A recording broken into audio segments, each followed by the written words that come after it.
All right. We take the good with the bad in this country. The Constitution allows for freedom of speech. It allows for the right to bear arms. Both need to be protected. Well, all right then.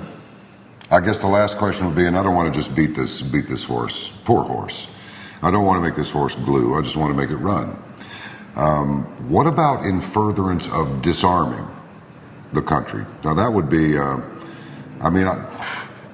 are a lot of left-wing liberal types, is the way they're labeled. I just call them communists, socialists.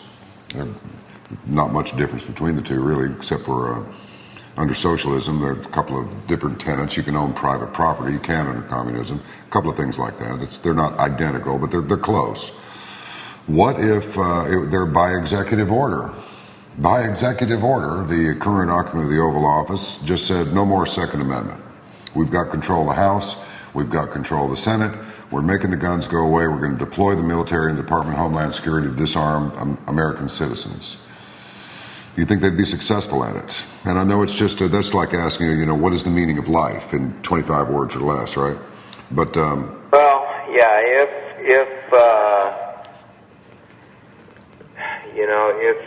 we're a representative democracy, if the, I remember in 8th grade learning how a bill becomes a law, if the Senate, if the House of Representatives and the Senate vote and outlaw arms and they change the Second Amendment and they remove the right to keep and bear arms, then frankly that's a law that we would have to abide by. It's not one that would make me happy or I would agree with, but that's the way our government is set up. Could they disarm this country? I doubt it. I think you'd set the country up for a revolution. But that's the way it works. Right. One of the reasons I believe that the founding fathers put in the Second Amendment was to keep the government honest, frankly. An armed citizenry is not going to be bullied by the government. I believe in the right to keep and bear arms. Now, I'm not a gun nut. I don't have a whole bunch of weapons, but I do keep a couple. I see a weapon, a rifle or a pistol, as a tool, just like a chainsaw is a tool.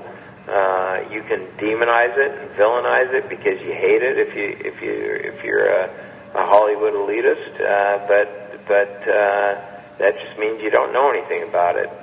You can demonize a chainsaw too, or a hammer.